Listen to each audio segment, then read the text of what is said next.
Till our last lecture, we have completed our chapter 1. So, in chapter 1, there was a basic components and the basic methodology. So, I hope you have understood that chapter. And if you have any doubt, I told you can ask me on my email ID or Facebook. And some students have already asked. So, it's good that you are practicing the questions that I am giving. And I encourage everyone to practice daily of this subject network. Okay, till our course will complete. So till last lecture, just I said that we have completed the basic methods, in which KVL, KCL I told you was the most important chapter, or most important topic. And then in the last lecture we have done our 4 analysis, which were mesh, nodal, supermesh, supernode. And I told you to check the hierarchy, we should first go from check nodal, then mesh, supermesh and supernode, so that your complexity will be decreased. And in exam, it is very much important that you can solve the question in minimum time, so that you can provide time to difficult subjects also. For example, communication, machines and power system. That's why network is one of the scoring subject in your GATE exam. Okay, you should try to complete the network question max to max in 2 to 3 minutes, so that you can save some time and go for some difficult, or I can say some tricky subjects also. So before starting today's lecture, I want you to solve this question, so that you can revise what we have learned in our last lecture. So everyone, practice this question. This is a GATE 2016 question asked in an EC exam. And in this, we have to find out the current I in ampere. And in the question I is missing. Take I in a branch of 1 ohm, top 1 ohm branch. So I am drawing the question so that you can see the I. The I is given this. Okay, we have to find this current I in this question. So everyone try this question. So in this question, first we check, can we solve this question using nodal or not? So by seeing the diagram, I can say yes, I can solve this question using nodal. But if I want to solve this question using mesh, can I solve it using mesh? Can I solve this question using mesh analysis? No, I cannot solve this question using mesh because of the current source present here. And also this current source is not present in a between two mesh, so I can say this is not a super mesh condition also. So super mesh cannot be applied here. Okay, so now we have to solve this question using nodal. Okay, if I know the question can be solved by using nodal, then apply nodal. It will be very much easy as compared to mesh or any other method. So before applying nodal, tell me how many nodes are present here. Tell me how many nodes are present here. In this network, how many nodes are present? Because for nodal analysis, I have to calculate or count the number of nodes. So tell me, how many nodes are present here? So let's see how many nodes are present here. Is it 5 or less than 5 or more than 5? So you can see here, this is my first node. Then suppose I am naming it as a. Okay, this is the first node. Now see, for going this, from going this meeting point to this meeting point, I have one branch in between them, or I can say one element. So I can say this is the second node. Let us suppose I am giving the name B. Now see carefully.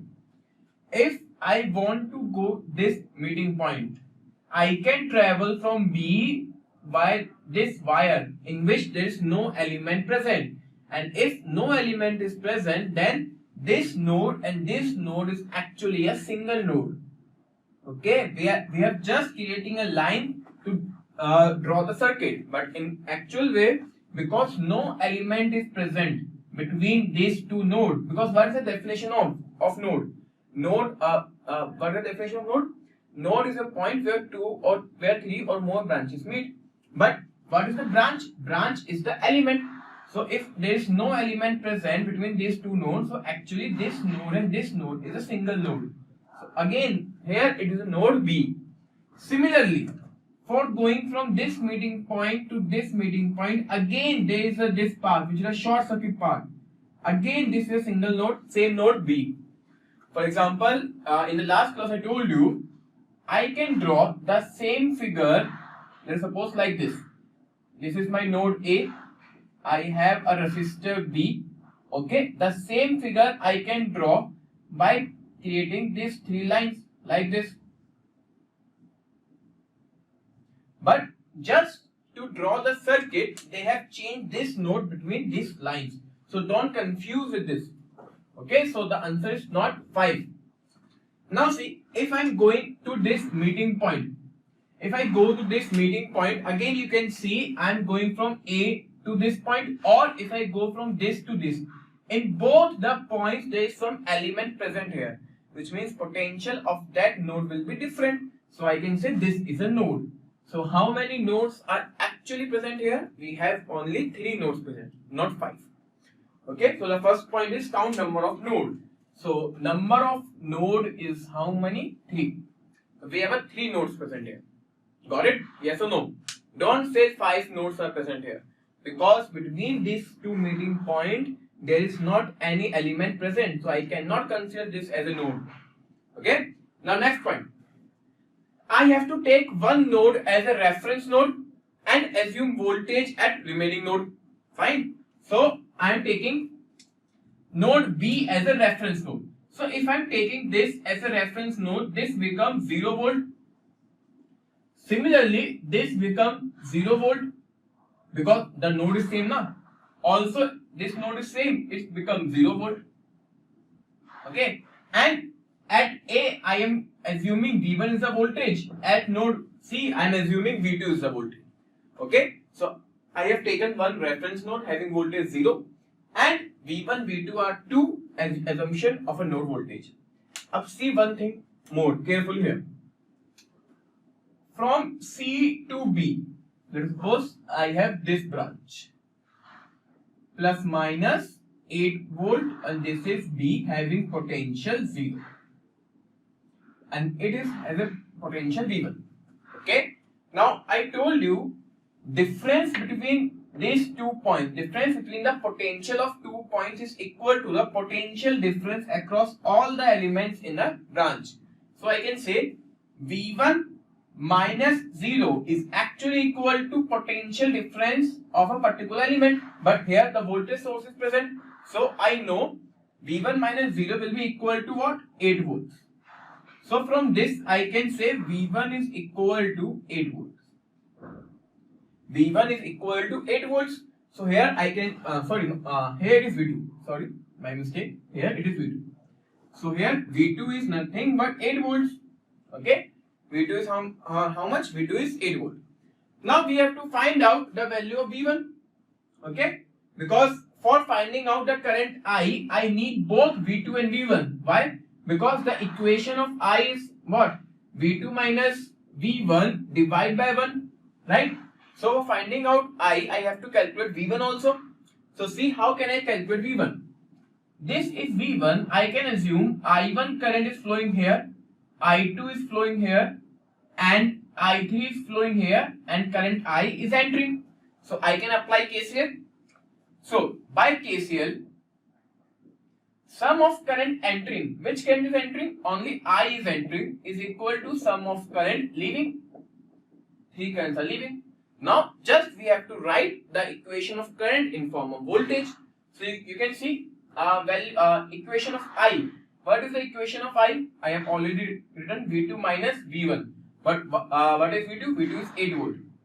So 8 minus V1 divided by 1. I1. I1 is what? V1 divided by 1. I2 is how much? You can see V1 minus 8 divided by 1.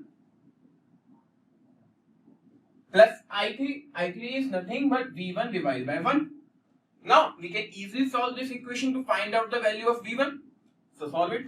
It becomes 8 minus V1 equal to 3V1 minus 8. Okay, it is 16 equal to 4V1. V1 comes out to be 4 volt. V1 comes out to be 4 volt. Now we have to put this in equation of current.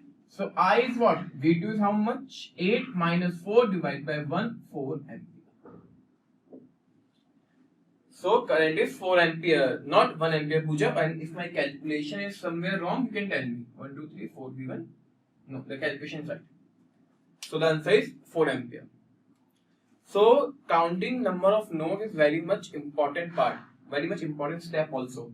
Because if you don't know the number of nodes, if you are saying that number of nodes is 5, then you are actually considering this 2 node as a different node. Okay, and if you are considering 5 node, according to 5 node, I should have calculated the 4 KCL equation, because number of KCL equation is equal to n minus 1, right?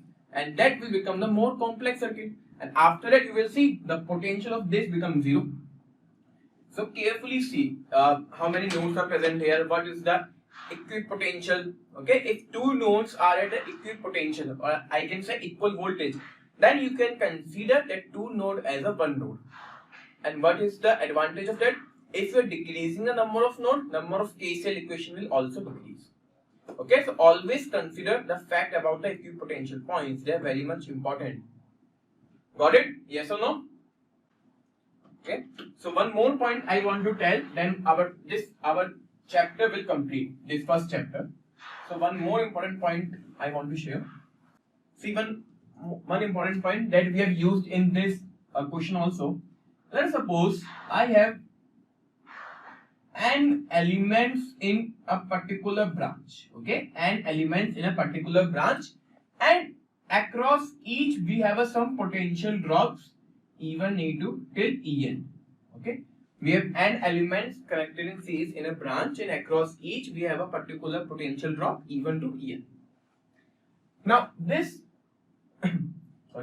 this has a voltage VA, and this node has a voltage VB. Okay, now I want to find out relation between these voltages. So what is the relation between these voltages? If we know the potential difference, if we know potential, or I can say voltage of 2 nodes, then what will happen? The difference of this voltage is equal to the total voltage drop in a branch. So what did I say? That difference between these 2 voltages, VA minus VB, is equal to the total voltage drop of this branch, which means E1 plus E2 till En, or I can say potential difference. Now this is a difference. Okay, this particular VA is just a voltage, but if you are subtracting it with respect to some other voltage, then it becomes voltage difference or potential difference, you can say. I have already told you difference in the first class. So this is an important point.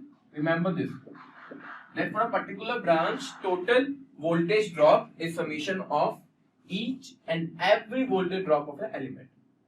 And the derivation of this is also comes from the KVL.